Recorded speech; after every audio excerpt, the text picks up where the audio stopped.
What's going on, everyone? It's Troy Rifle here, and thanks for checking out my Destiny video. In this video I'm going to be showing you guys on how to get the no time to explain exotic pulse rifle, and I have to say this thing actually kicks some serious butt. I mean, in all honesty though, when has an exotic pulse rifle been bad?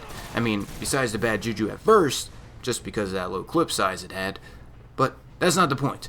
It's now good, and so is the Red Death, and so is this exotic pulse rifle. And I'm going to be showing you how to get your hands on it. Okay, now there's going to be quite a few steps ahead of us, so get prepared for this little quest, guys, but it has a nice reward at the end of this, so in my opinion, it's worth it. Okay, anyway, so to actually begin this quest, you're going to have to go to the future war cult person to actually start this. Accept allegiance with them, and then begin the quest Not Forged in Light. The first step of this quest is you'll have to gain a certain percentage of experience for future war cult. A way to check how much you have remaining is just check the quest log. A trick to gain fast experience to, get this quest step done with fast is talk to Varix in the Reef and buy a bunch of heavy ammo synthesis from him by exchanging ether seeds and glimmer. It's not that expensive. It's actually a cheaper way to get heavy ammo. And once you actually get this heavy ammo, go turn it in for reputation to the future war cult person. It's a nice way to get this out of the way quickly. It worked nicely for me anyways. Next, you're going to have to track down a Taken Minotaur, which that will be the boss right before Praetus' chest in the daily mission Paradox. So once again, collect all the ghosts and head to that area. And take down the giant Taken Minotaur once you get inside the Vex portal. Yes, in case you guys are wondering, you are going to have to be on the daily mission Paradox. I don't know why, it just seems with this update that came today, it also came with this random quest that we can now use to get the no time to explain.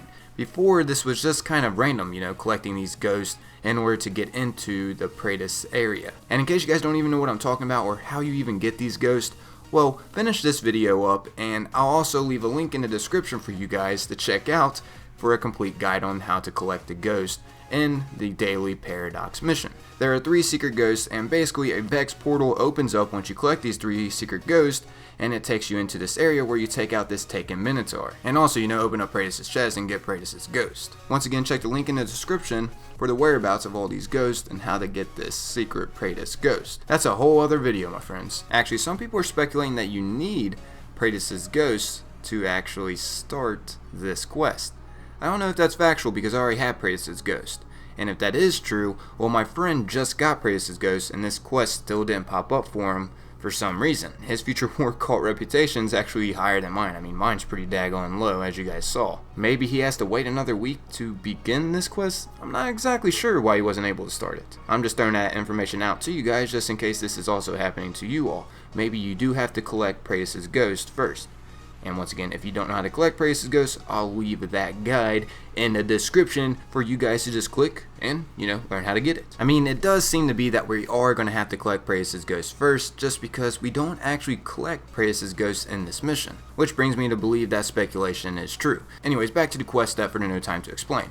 Once you take out the Taken Minotaur in the Praetus area, you will then receive a simulation core, which I actually went over this in one of my previous videos, not exactly understanding what it was just in the Destiny database, and I was curious, so I made a video about it, with along of a lot of other things as well. I was actually speculating this to be a part of the Sleeper Simulate, but it turns out it wasn't. But anyways, once you get this simulation core, I know that's a little off track, sorry about that guys, just wanted to bring that up. Just dismantle it. It should say shatter once you go over it in the quest inventory screen. But, just dismantle it as you would. And once you actually dismantle it, you'll have to then return back to the tower and talk to the future war cult person once again. And then the next step, you'll have to take on Atheon in the Vault of Glass raid. You can beat Atheon, by the way, on any difficulty, in case you guys are wondering. Once you take the boss down, you'll get Atheon's eye, shatter that just like you did with the simulation core from the giant Taken Minotaur. After you take down Atheon, you then have to go back to the future war cult person, and then you'll be sent off to Twilight Gap. And no, not the multiplayer map. I actually found this pretty freaking awesome that we get to go onto these PvP maps and, explore them like they're part of the PvE world.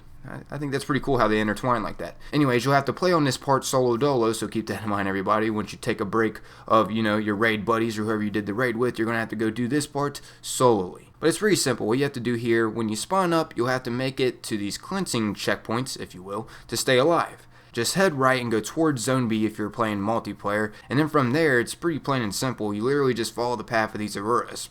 But once you get to the last cleansing checkpoint, I have to say it does get a wee bit confusing, but your goal is to get to this chest right back here. Once you get the item from this chest, You then have to return once again to the future war call person, and you'll be sent to the final step, which is a boss in the Black Garden area. In my personal opinion, getting into this chest wasn't too difficult. I mean, once again, you're not on really a time frame, as far as I know anyways, from my experience playing this.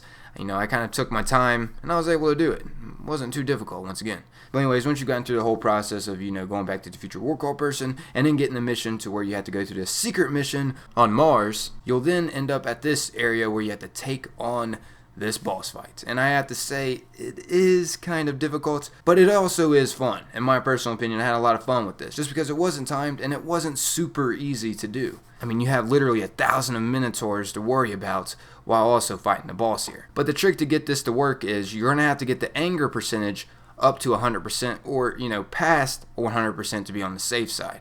And that'll cause the boss to spawn in this area. Keep in mind the anger percentage does degrade after time goes by.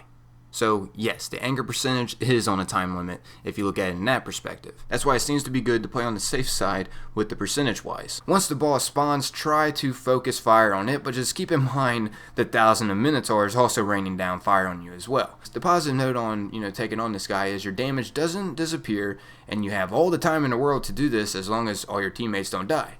But anyways, once the boss finally goes down, head back to the future war call person and you will be rewarded no time to explain exotic pulse rifle. And this is one amazing PvP pulse rifle in my personal opinion. But in all honesty, when has a PvP exotic pulse rifle been bad? Besides the bad juju at first, I know the ammo clip was low with the bad juju at first, but then it got upgraded and now the bad juju rocks, and so does the Red Death. So I'm telling you guys, no time to explain exotic pulse rifle is also a very recommended pulse rifle to use, especially if you are a pulse rifle kind of guy. Well, I just said pulse rifle a lot. I haven't quite tested this in the PvE world. I'm just saying for all you PvP fanatics out there like me, this is definitely worth it. I'm just saying, in my personal opinion, it's a great weapon to use. But yeah guys, that's about wrapping up this video. Thanks for checking it out and I hope you all enjoyed. As always, I'm going to leave a friendly reminder to remember to leave a like and or share the video. It's greatly appreciated, everybody. My goal is to surpass 777 likes on this video. Yeah, I know Bungie likes the number 7, but who says I can't too? But this has been your Rifle, and remember Guardians to stay safe out there and try not to sleep in pee. Peace out.